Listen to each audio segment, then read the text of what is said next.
এই এলাকার দিকে বারবার লোভের দৃষ্টি দিয়েছে বিশ্বের আগ্রাসী শক্তিগুলো।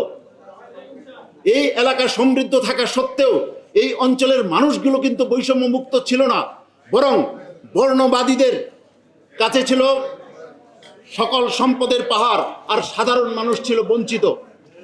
যখন প্রচণ্ড রকম সমৃদ্ধ এই অঞ্চল, তখনও বৈষম্য ছিল এই অঞ্চলে।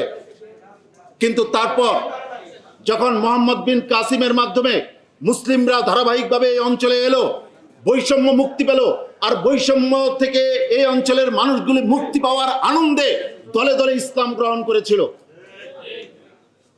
যখন ইসলাম এখানে মানুষ গ্রহণ করলো, ইসলামী অনুশাসন এবং রাষ্ট্র ব্যবস্থায় মুসলমানদের আধিপত্য প্রতিষ্ঠিত হলো, মানুষ শান্তিতে বসবাস করতে লাগলো।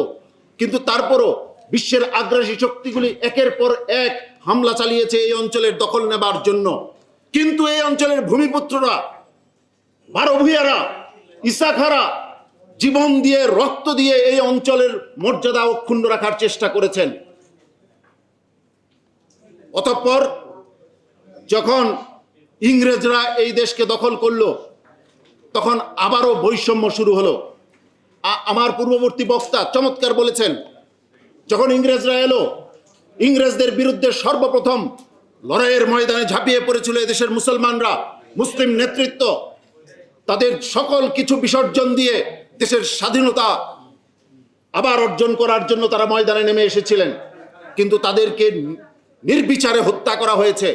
আর আরেকটি শ্রেণী, তারা ইংরেজদের পাচাটা গোলামে পরিণত হয়েছে এবং মুসলমানদের উপর নির্যাতনের স্টিম রোলার চালানোর ক্ষেত্রে তারা সহযোগিতা করেছে।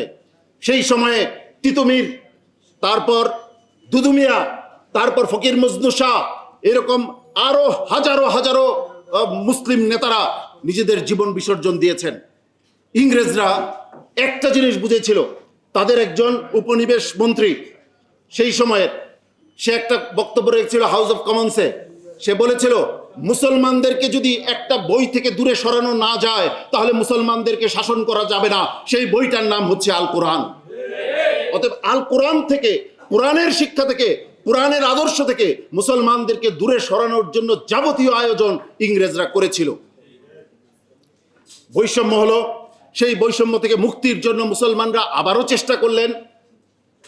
তখন আমার পূর্বপুরুষদের কাছ থেকে নিজের কানে গল্প শুনেছি, যারা সেই সমাবেশগুলিতে ছিলেন। মোহাম্মদ আলী জিন্নাহ তিনি একটি বই উঁচিয়ে ধরে বলতেন যে, আপনারা কি এই বইয়ের শাসন চান? বইটির নাম হচ্ছে আল কোরআন। তখন মুসলিমরা বলতো, হ্যাঁ, এটা চাই। আল কোরআনের শাসনের স্বপ্ন দেখিয়ে পাকিস্তান গঠিত হয়েছিল।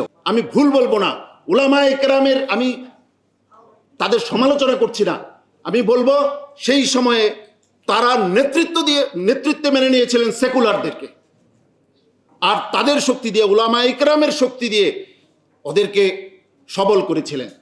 পাকিস্তান প্রতিষ্ঠা হলো, কিন্তু কোরআনের শাসন কি প্রতিষ্ঠিত হয়েছে? তাহলে কোরআনের সাথে গাদ্দারি করে যে রাষ্ট্রের জন্ম, সেই রাষ্ট্রের পরিণতি যা হবার তাই হলো, আবারও বৈষম্য প্রতিষ্ঠিত হলো।